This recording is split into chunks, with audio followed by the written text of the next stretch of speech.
Bismillahirrahmanirrahim. Assalamualaikum warahmatullahi ta'ala wabarakatuh. Alhamdulillahi wa kafa. Asyhadu an la ilaha illallah, asyhadu anna Muhammadan abduhu wa rasuluhu al-mustafa wa ala alihi wa ashabihi wa mawala. Rabbi shrah li sadri wa yassir li amri wahlul 'uqdatan min lisani yafqahu qawli. Amsayna ala fitratil Islam wa kalimatil ikhlas wa ala dini nabiyina Muhammadin sallallahu alaihi wasallam wa ala millati abina Ibrahim hanifa wa ma kana minal musyrikin.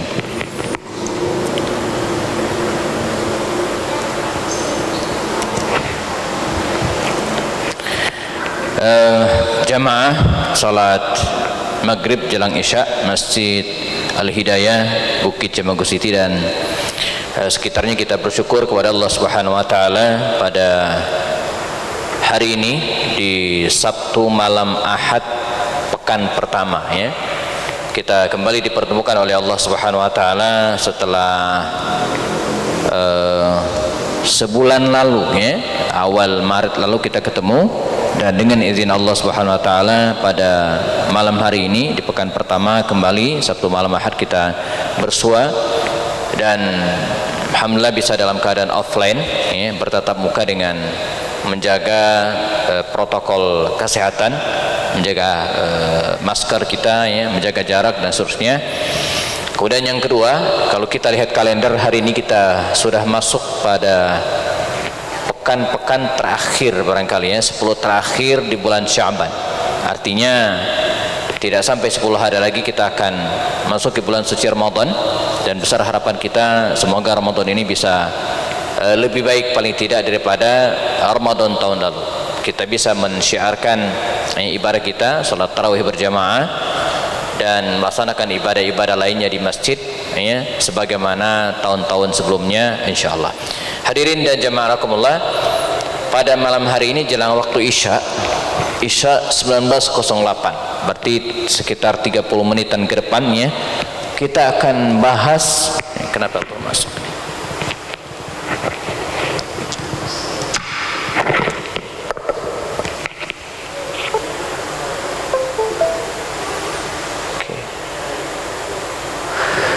Ya, kita akan bahas serial Sirah An-Nabawiyah ya, sejarah hidup baginda Rasulullah SAW. Bagi jamaah yang ngikutin kajian ini sejak dari awal ya, kita sudah melangkah cukup jauh ya. Kita sudah melewati satu semester. Kita sudah bahas beberapa episode dari kehidupan baginda Rasul setelah hijrah ke Madinah, dan pertemuan terakhir saya lihat rekamannya di YouTube ya. Dan inilah hikmahnya sebagai dokumentasi ya, dan sebagai suatu saat kita perlu juga untuk melihat. Terakhir kita bahas tentang perang Ahzab atau perang Khandaq. Persis ya, kalau dulu atau kecil ya, saya suka dengar drama sandiwara radio Saur Sepuh Tutur Tinular, pas seru-serunya gitu kan waktunya habis. Nah, bulan lalu juga demikian ya, jadi pas seru-serunya di mana pasukan Ahzab itu sudah nyampe di Madinah, siap ya untuk menyerang kaum muslimin yang berada di Madinah, dan bisa dipastikan ya, goyang bisa dipastikan kalau 10.000 tentara ini ya bisa masuk ke Madinah jamaah, maka bisa dipastikan kondisi kaum muslimin sangat mengkhawatirkan ya, karena jumlah mereka waktu itu tidak lebih dari 3.000 orang. Nah, jadi ceritanya 10.000 tentara sekutu ya, sekutu gabungan akan ya, menghancur leburkan 3.000 penduduk muslim. Nah, jadi penduduk muslim pada waktu itu di Madinah itu tidak lebih dari hanya sekitar 3.000 orang. 10.000 lawan 3.000, udah selesai ya. Nah, dengan izin Allah Subhanahu wa taala ya, laptopnya bisa connect dengan izin Allah. Nah, dengan izin Allah Subhanahu wa taala atas prakarsa dan usul dari Salman Al-Farisi, ya, seorang pemuda dari Persia, ya. Dia lahir di daerah Iran, hari ini daerah Jayyun namanya, merantau ke Mosul, Irak, sempat ke Damaskus, Suriah dan seterusnya, mencari kebenaran dan ketemu baginda Rasul di Madinah Al-Munawwarah dan masuk Islam. Kata Salman ini, kunna bi Faris, ya, dulu kami di Persia, idza husirna alaina, ya, kalau kami dikepung musuh, ya, idza husirna, kalau kami dikepung musuh, ya, khandaqna alaina, kami menggali parit. Nah, maka atas usul Salman Al-Farisi inilah kaum muslimin menggali parit. Nah, kita tiba pada pembahasan ini pada pertemuan lalu. Sudah berhadapan, kafir Quraisy dan sekutunya berada di luar, pengen masuk ke Madinah, sementara kaum muslimin mempertahankan Madinah ini dengan parit, yang tentu saja tidak seluruh sekeliling kota Madinah dibentengi dengan parit, karena kondisi alam dan kultur, ya, secara geografis Madinah itu sangat membantu kaum muslimin, di mana yang harus dibentengi dengan parit itu hanyalah bagian depan saja, bagian utara. Ada mengatakan 5, ada mengatakan 7 kilo, sekitar itulah, ya. Sementara dari arah barat, ya, dibentengi dengan bebatuan dan bubukitan tinggi, ya, ini benteng alam, ya. Bagian timur juga dilapisi dengan pepohonan kurma dan kebun-kebun kurma milik penduduk Madinah. Musuh tidak mungkin menyerang dari dua arah ini. Dan dari arah selatan ada benteng-benteng Yahudi Bani Quraiza yang ditutup dengan rapat, sehingga bagian utara inilah yang dibentengi kaum muslimin dengan parit. Nah, pada masa pengepungan ini, ya, apa yang terjadi? Terjadi? Masing-masing bertahan. Kaum muslimin, ya, berusaha untuk mempertahankan parit ini. Setiap kali ada yang pengen masuk, dihujani dengan anak panah, dirintangi sedemikian rupa agar mereka tidak bisa masuk. Sementara Yahudi sekutu, ya, pasukan sekutu yang berada di luar, mereka masang base camp, masang tenda, mengepung kaum muslimin. Itu kalau ditotalkan hampir 1 bulan, 25 hari lamanya mereka mengepung, ya. Nah, pada masa ini apa yang kemudian terjadi? Masing-masing mencari peluang, ya, agar bisa mengalahkan musuhnya, ya. Adalah Khalid bin Walid, ya. Khalid bin Walid pada waktu itu masih kafir, ya. Dia masih kafir, seorang panglima perang yang tak terkalahkan dengan ide-ide cemerlang yang luar biasa. Dikisahkan jamaah dia mengelilingi Madinah itu seharian bersama dengan beberapa orang pasukan berkuda, mencari kemungkinan celah yang mungkin dimasukin, diserang, ya. Dari 4 penjuru mata angin itu ternyata ada dari arah utara nggak mungkin, karena dijaga kaum muslimin dan ada parit. Dari barat tidak mungkin juga, karena bebatuan tinggi besar dan kemudian bebukitan tinggi. Dari arah timur juga tidak mungkin. Ada peluang dari arah selatan, ya. Tapi bagian ini dihuni oleh orang-orang Yahudi Bani Quraiza yang masih berkoalisi dengan Rasulullah, dengan kaum muslimin. Untuk itu, ya, dia berpikir, kalau orang Yahudi Bani Quraiza ini bisa di lobby, ya, supaya berpindah berkoalisi dengan mereka, ini peluang yang sangat bagus, sehingga mereka bisa membukakan benteng dan mempersilahkan pasukan sekutu ini menyerbu Madinah. Tapi, ya, untuk melobi mereka ini tidak mungkin orang-orang Quraisy, mesti sesama Yahudi juga, dia main ras. Maka dimintalah Huyai bin Akhtab, tokoh Yahudi Bani Nadir, yang sudah diusir baginda Rasul karena berkhianat. Mereka bermarkas di Khaybar. Maka dilobilah, dan singkat cerita, nakumullah, Yahudi Bani Quraiza ini mau, mereka mengkhianati kaum muslimin dan clear, mereka menyimpang, ya, bergabung, membelot bersama dengan sekutu. Nah, sementara itu orang-orang munafik yang berada di dalam Madinah terus berkeliaran mencari peluang. Nah, orang munafik itu kan sederhana, ya, di mana ada manis, ya, di mana ada gula, maka dia di situ berada. Di mana kemungkinan menang, maka di situ akan bertiup, gitu, ya. Jadi la ilaha illa wa la ilaha, di mana tempat enak, ya, di situ dia berada. ya. Jadi karena itu digambarkan oleh Allah Subhanahu wa taala kondisi kaum muslimin waktu itu begitu sangat mencekam. Di luar mereka terancam ya, oleh pasukan sekutu, di dalam mereka terus digerogoti, dihantui oleh orang-orang munafik yang kapanpun bisa berkhianat ya. Sementara Yahudi itu clear berkhianat. Digambarkan oleh Allah Subhanahu wa taala dalam Al-Qur'an, "Idz ja'ukum min fawqikum wa min asfala minkum wa idz zaghatil absaru wa balaghatil qulubul hanajira wa tadhunnuna billahi dhununa." Ya, jadi irja'ukum ketika datang kepada kalian min fawqikum dari atas, dari luar, wa min asfala minkum dari bawah. Ya, orang Yahudi berkhianat dari berbagai kondisi, kaum muslimin diancam ya, dalam kondisi demikian. Dalam kondisi seperti ini Allah Subhanahu wa taala memberikan pertolongan. Nah, apa pertolongan yang diberikan oleh Allah Subhanahu wa taala? Sebelum kita lanjutkan, ini tambahan kondisi yang luar biasa ya. Saking mencekamnya kondisi itu sampai sebagian sholat ini tidak bisa dilaksanakan tepat waktu ya. Bahkan ada yang terlewatkan tapi tetap dilaksanakan. Diriwayatkan oleh Imam Ahmad bin Hanbal dalam kitabnya dalam Al-Musnad an Abi Ubaidah ibni Abdullah an abihi annal musyrikina syaghalun nabi. Nah, dikisahkan bahwa orang-orang musyrikin itu ya, syaghalu an-nabi, menyibukkan Rasulullah ya, terancam baginda Rasul alaihi salam yaumal khandaq, pada perang Khandaq, an arba' salawat ya, sampai Nabi dan kaum muslimin itu tidak sempat, tidak bisa terlewatkan arba' salawat, 4 kali waktu sholat.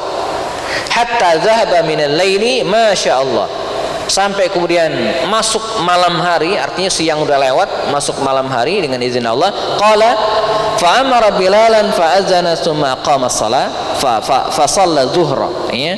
Kemudian baginda Rasul memerintahkan kepada Bilal ya, sudah agak larut malam begitu kira-kira ya, fa azana tsumma qam, kemudian Bilal mengumandangkan azan dan langsung qomat, fa shalla zuhra. Jadi malam itu mereka salat zuhur ya.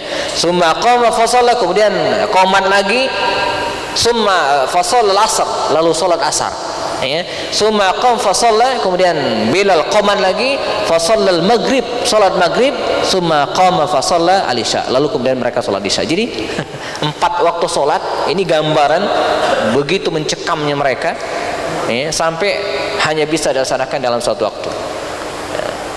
Kita bersyukur ya, saya secara pribadi dalam kondisi apapun ya, alhamdulillah ya, belum pernah mengalami kondisi demikian, dan kita tidak ingin ya, kita tidak ingin demikian mencekam kondisi yang dialami oleh kaum muslimin pada saat itu ya.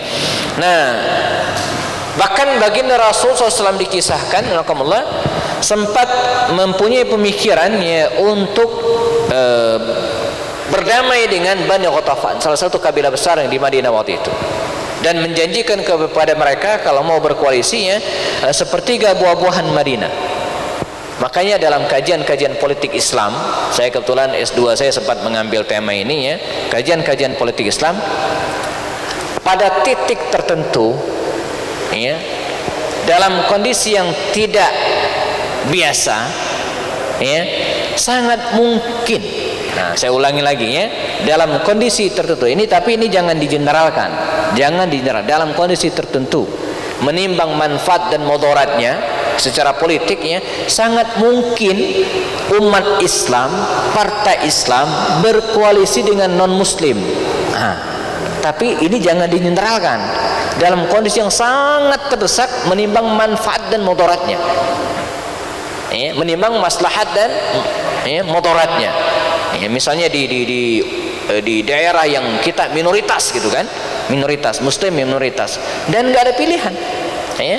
Kalau kita tidak ikut misalnya dalam aktivitas politik, misalnya dalam pemilu pilkada khususnya, maka kita akan semakin terjepit. Maka dengan mengusung misalnya calon kita, lalu kemudian didukung oleh non muslim sehingga kita menang dan kita yang mengendalikan, peluang-peluang seperti ini sangat mungkin terjadi. Dan Nabi sempat mengemukakan kemungkinan ini, walaupun akhirnya nggak jadi. Jadi Nabi mengajak Bani Ghatafan yang kafir itu gitu kan, yang kafir itu ya, untuk berkoalisi dengan kaum muslimin dan menjanjikan sepertiga buah-buahan hasil panen Madinah.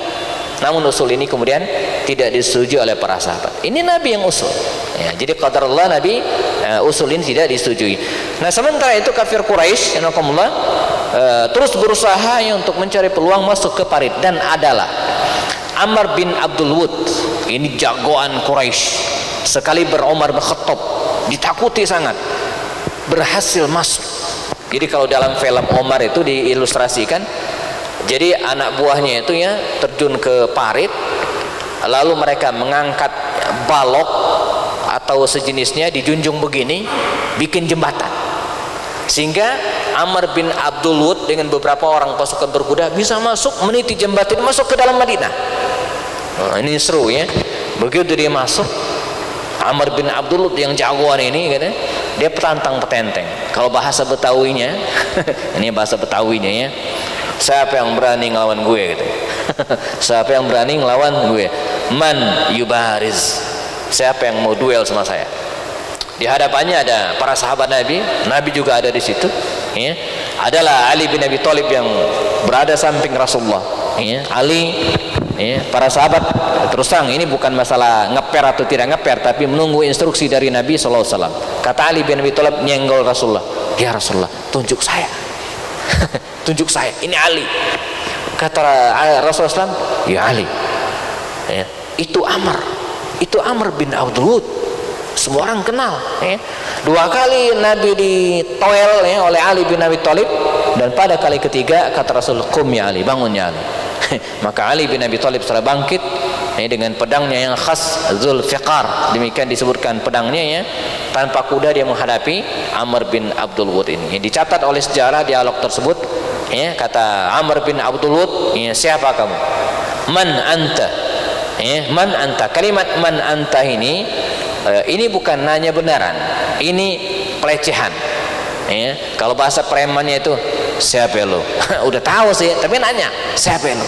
Man anta. Kata Ali bin Abi Thalib, ana Ali ibn Abi Thalib. Ketawa Amr bin Abdul Wud ini, jazakumullah, kata dia, minggir. Saya tidak ingin membunuh anak kecil. Jadi Ali itu dianggap anak kecil, anak muda gitu ya. Dan memang umur Ali jauh di bawah Amr bin Abdul Wud. Umur Ali waktu itu kira-kira 8 tambah 13, 21 tambah 26 tahun.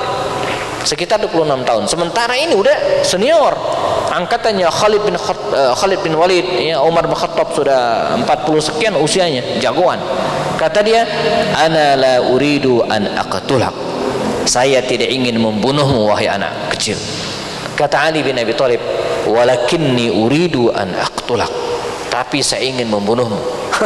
Marah Amr bin Abdul Wud ini, dikisahkan dalam hadis lain dia loncat dari dari kudanya, kemudian dengan pedangnya yang terunus dan sangat tajam itu dikisahkan dia memapas ya, 2 kaki kudanya sendiri yang bagian depan ya. Ini namanya show of force, menunjukkan bahwa pedang itu sangat tajam. Kayak kita lah ya, kalau ada yang mau berantem ya, jadi ngambil batu bata dulu, kemudian diginiin untuk menunjukkan palanya keras. Nah, Amr bin Abdul Wud juga demikian ya, dicabut pedangnya, dipangkas kedua kaki kudanya untuk menunjukkan betapa tajam pedang miliknya ini. Tapi Ali bin Abi Thalib adalah Ali, seorang askariyun, seorang militer sejati, seorang petarung yang luar biasa. Walaupun tubuhnya tidak segede Umar, tidak setinggi Khalid, tapi dia memiliki kekuatan fisik yang sangat dahsyat, Ali bin Abi Thalib. Maka terjadilah duel 1 lawan 1, al-muwarazah, antara Ali bin Abi Thalib dan Amr bin Abdul Wud ini jemaah. Dan pada suatu kesempatan pedang Ali ini berhasilnya memangkas punggung tangan Amr bin Abdul Wud sehingga pedang terlempar. Maka dengan pedangnya juga ya, Ali berhasil mendesak lawannya ini dan berhasil menetakkan ujung pedangnya yang bertangkai 2 ini ya ke lehernya Amr bin Abdul Wud ya. Jadi tinggal giniin lagi ya. Ketika Ali bin Abi Thalib akan menyelesaikan riwayat Amr bin Abdul Wud ini, apa yang kemudian terjadi? Amr bin Abdul Wud ini meludahi Ali. Diludahi.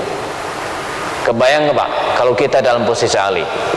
Ini tinggal begini nih. Kemudian orang ini ngeludahin kita, jadiin sekalian gitu ya. Tapi Ali tidak. Ali dikisahkan malah menarik pedangnya dan kemudian dia beristighfar, menenangkan dirinya. Setelah sekian detik berlalu, diayunkan pedangnya dan dipangkas leher Amr bin Abdul Muttalib tersebut sehingga dia tewas di tempat. Belakangan ada yang nanya, "Ya Ali, kami lihat tadi ketika pedang Anda sudah di leher, kemudian ditarik lagi, kenapa itu?" Kata Ali, "Dia tadi ngeludahin saya. Terus dia ngeludahin saya, terus kalau saya bunuh langsung, saya khawatir. Ya, niat saya membunuhnya itu bukan karena Allah, tapi karena diludahin." Begitu seorang Ali menjaga niatnya. Bahkan ngebunuh pun itu harus ihsan, harus benar niatnya itu. Sama seperti kita nyembelih sapi ini berkurban. Jadi udah diikat kakinya, tiba-tiba ada yang ketendang kakinya di antara yang ngikat tadi itu di tempat saya pernah gitu ya. Jadi salah seorang yang itu yang ngikat kaki itu ketendang kakinya, dia kebanting. Jangan dia Pak nyuruh nyembelih, karena nyembelih ntar gak ikhlas. Ya, dia nyembelihnya karena ditendang gitu kan. Begitulah kira-kira. Ya, maka anak buahnya berhamburan pulang dan gagallah Amr bin Abdul Wud ya mengalahkan kaum muslimin. Nah, dalam kondisi demikian ketika kaum muslimin dalam kondisi terjepit, datanglah pertolongan Allah. Dalam kondisi yang sangat terjepit, Allah Subhanahu wa taala memberikan pertolongan. Berupa apa? Bukan tentara besar, bukan pasukan, bukan juga tokoh-tokoh yang digdaya yang bisa mengalahkan mereka, tidak, tapi hanya dengan seorang laki-laki. Jadi tentara Allah itu menolong kaum muslimin itu ya hanya seorang laki-laki ghairu ma'ruf, enggak dikenal sebelumnya. Kalaulah dia tidak memainkan peran ini, sejarah tidak akan pernah mencatat namanya, enggak terkenal. Ya, namanya dicatat sejarah dengan Nu'aim bin Mas'ud Al-Ghatafani. Ya, Nu'aim bin Mas'ud Al-Ghatafani ini jamaah dari kabilah Bani Ghatafan yang berkoalisi dengan musuh. Datanglah dia masuk ke Madinah Al-Munawwarah, segera dicegah oleh para sahabat. "Siapa Anda?" Kata dia, "Saya Nu'aim, ana muslim, saya muslim. Pertemukan saya dengan Rasulullah." Maka dipertemukanlah Nu'aim ini dengan baginda Rasul di dalam tendanya. Kata Nu'aim, "Ya Rasulullah, ana muslim minal Ghatafan, saya ini muslim dari kabilah Ghatafan yang berkoalisi dengan kafir Quraisy itu, musuh Anda itu. Nah, saya dari mereka, dari kabilah mereka. Apa yang bisa saya bantu?" Wah, ya, ini kalimat jamaah yang harus rajin-rajin kita ucapkan ke teman-teman kita, ke pengurus masjid. Jangan sungkan-sungkan ya datang ke mana Pak Anton atau pengurus lain, "Pak, ada yang bisa saya bantu?" Begitu. Ada yang bisa saya bantu. Menyerahkan diri untuk memberikan bantuan. "Ya Rasulullah, ada yang bisa saya bantu," kata dia. Maka Nabi segera menceritakan kondisi kaum muslimin. Kata Nabi, "Kita dikepung dari luar 10.000 tentara, Yahudi berkhianat, orang munafik siap menggunting dalam lipatan, bahkan di antara mereka sudah pernah ada yang mau masuk. Nah, ini kondisi kita." Terus kata Naim, "Lakukan apa yang Anda bisa. Al-harbu khid'ah, perang itu tipu daya. Silakan." Maka Nu'aim segera punya ide. Apa yang lakukan? Dia keluar dari tenda baginda Rasul dan segera memulai aksinya sendirian. Bukan melempar bom, enggak, itu risikonya tinggi dan banyak jeleknya gitu kan. Mati ya, musuh enggak, belum tentu mati. Nama kaum muslimin udah jelek. Bukan itu yang dilakukan. Ya, dia melakukan siasat. Dia melakukan al-khid'ah, tipu daya. Pertama kali dia mendatangi Yahudi Bani Quraizah yang telah mengkhianati kaum muslimin. Kata dia kepada pimpinan Yahudi Bani Quraizah ini, "Anda tahu siapa saya? Dari kabilah Ghatafan. Kita satu geng, satu kelompok, satu koalisi. Kabilah saya Ghatafan itu berkoalisi dengan kafir Quraisy dan Anda juga baru gabung nih. Kita satu grup nih." Kira-kira demikian ya, satu geng. Tapi kata dia, tindakan Anda mengkhianati Muhammad dan bergabung dengan kafir Quraisy itu risikonya tinggi. Menurut pengamatan saya, gitu. Risikonya tinggi.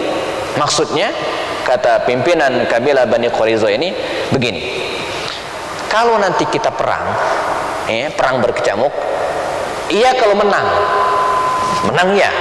Lagian kalau menang nggak ada untungnya bagi anda. Ini kan tanah kelahiran anda. Apa untungnya? Andai pun menang nggak ada untungnya gitu kan, sama aja.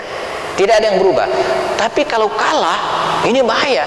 Sebab kalau kita kalah perang, maka kafir Quraisy itu akan pulang ke kampungnya di Mekah, dan anda akan dihukum Muhammad sebagaimana dia sudah menghukum dua kabilah Yahudi sebelumnya.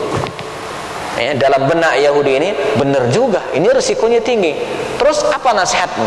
Kata Yahudi Bani Quraiza ini, saya sarankan kalau anda berkoalisi dengan kafir Quraisy itu, jangan kasih cek kosong, mesti ada ikatannya. Minimal begini, anda datang ke kafir Quraisy itu, minta beberapa tokoh mereka sebagai ruhunan, sebagai sandera, tahan mereka, sehingga ketika mereka nanti kalah, andai kalah, mereka punya sandera untuk dipertahankan. Nah, ini namanya timbal balik dari berkoalisi tersebut. Kata Yahudi Bani Quraiza ini benar juga, pemikiran yang bagus. Nah, sementara mereka berpikir Nuaim lari ke kafir Quraisy, dan dia ngomong beda lagi. Kata dia, saya dengar anda berhasil melobi Yahudi Quraiza untuk berkoalisi dengan kita, kata dia, dengan pasukan sekutu. Betul, kata Abu Sufyan, clear. Bahkan kita sudah hampir tentukan tanggal mainnya untuk menyerang kaum muslimin di Madinah. Saya dapat kabar, katanya, mereka itu tidak benar-benar mengkhianati Muhammad, tidak serius berkoalisi dengan kita. Malah saya dapat info, katanya gitu kan, saya dapat info sebentar lagi mereka itu akan datang ke sini meminta tokoh-tokoh kalian untuk diserahkan ke Muhammad agar dipenggal lehernya. Clear tuh, nyambung tuh ceritanya gitu ya.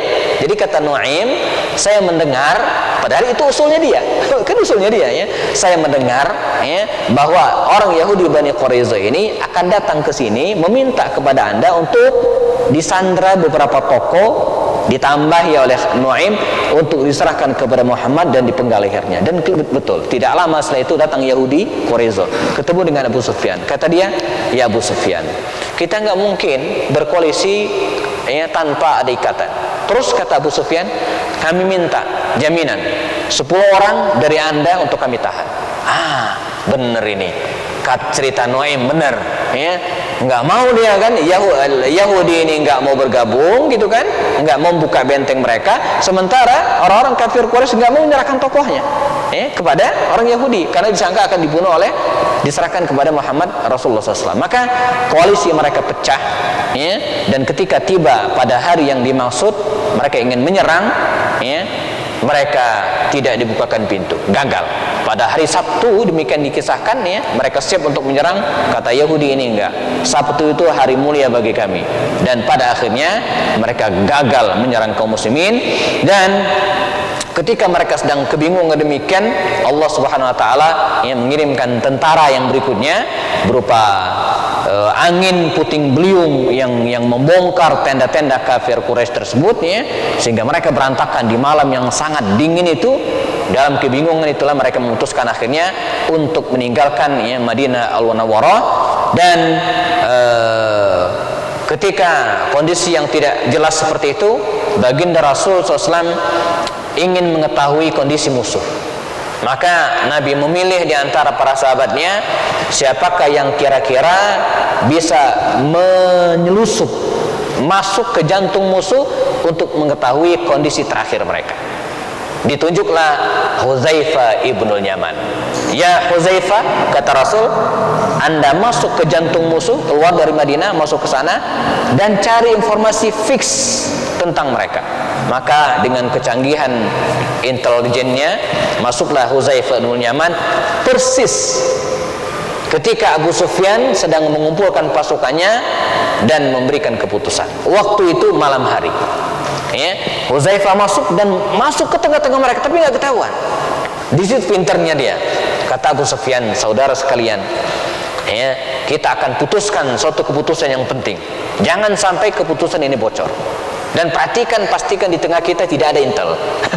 Di tengah kita tidak ada mata-mata. Ya, hendaklah masing-masing dari kalian mengenal siapa yang di sampingnya. Nah, itu teori yang dikemukakan oleh Abu Sufyan bin Harb untuk mengantisipasi, ya, jangan ada intel di tengahnya, maka pastikan yang di kiri kanan Anda ini Anda kenal. Dengan kecerdasannya Hudzaifah bin Yaman lebih dulu nanya ke orang sebelah kanannya, kirinya, dan nanya ke sebelah kanannya. Jadi dia aman. Jadi sebelum ditanya dia nanya duluan. Ya, sebelum ditanya dia nanya duluan. Sehingga ketika Abu Sufyan memberikan keputusan akhir, kata dia, kita pulang. Ya, tidak ada manfaatnya lagi kita berada di tempat ini. Perbekalan kita sudah habis, tenda-tenda sudah terbongkar ludes, ya. Panci-panci kita diterbangkan angin, kita tidak mungkin bertahan. Clear. Dapatlah informasi tersebut.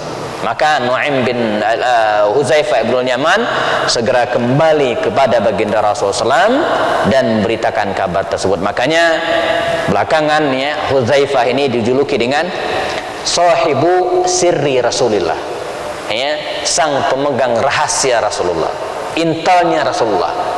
Dan dalam sejarah kemudian beliau diberikan kehormatan, ya, diberikan daftar nama-nama orang munafik. Ya Hudzaifah, ini nama-nama orang munafik. Tapi ingat, ini rahasia, jangan bocor ke siapapun.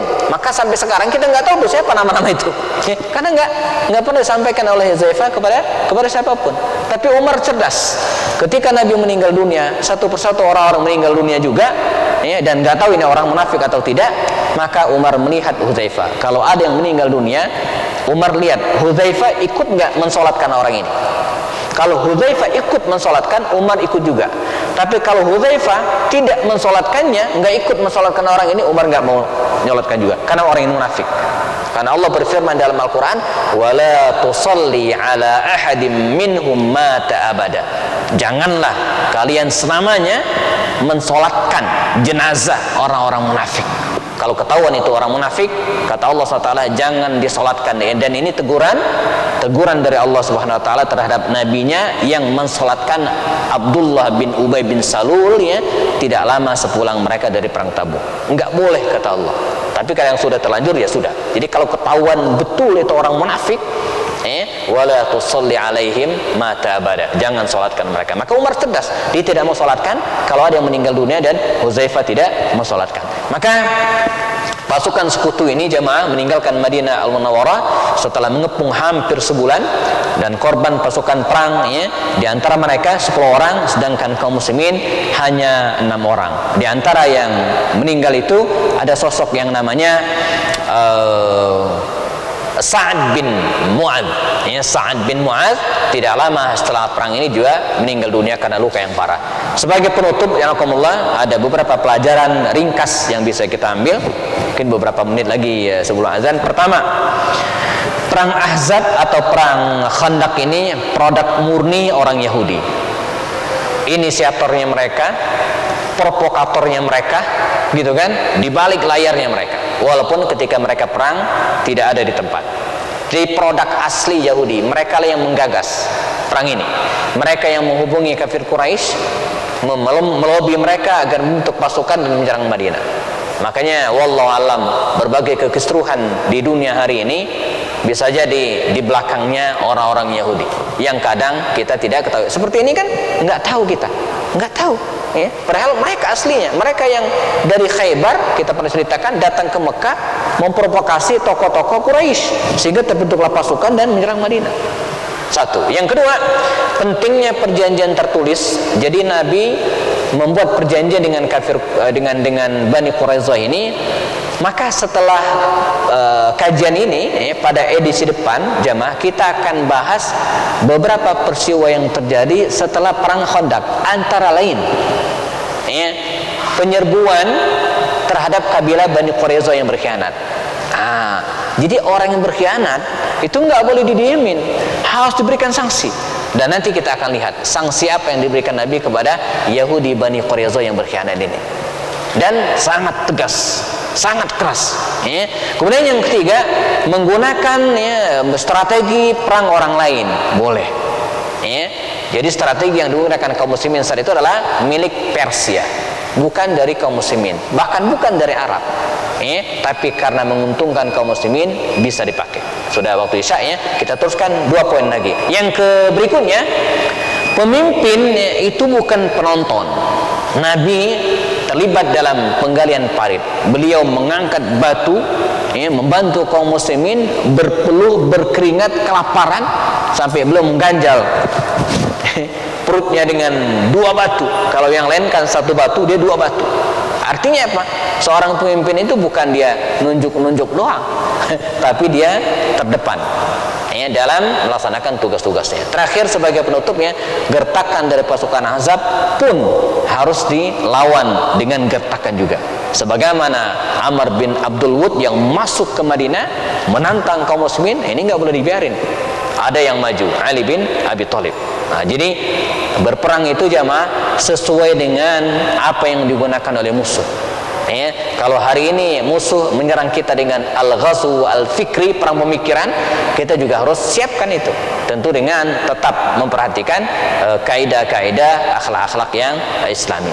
Ya Rasulullah, selesainya tentang perang Ahzab ini Rasulullah yang terjadi bulan Syawal tahun ke-5 Hijriah. Nah, setelah ini nantinya kita akan bahas beberapa peristiwa yang terjadi setelah perang ini. Saya mencatat ada 4. Antara lain perang Bani Quraidah, lalu kemudian perang Bani Muwaisi, nah, ini ada 4. Mustalik, yang kemudian pernikahan Nabi dengan Juwariyah, dan terakhir ada peristiwa Haditsul Ifki, di mana istri Nabi Aisyah difitnah berselingkuh. Nah, jadi fitnah itu bukan zaman now doang, dulu udah ada penyebaran informasi hoax. Jadi kita akan bahas pada pertemuan berikutnya insyaallah. Baik, sudah masuk waktu Isya, kita siap-siap melaksanakan sholat berjamaah.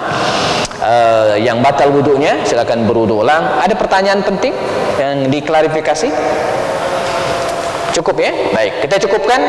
Wallahu alam ya, mungkin pertemuan depan sudah masuk ke Ramadan, mungkin kalau tidak kita akan bahas setelahnya mungkin insyaallah. Nanti koordinasi dengan pengurus.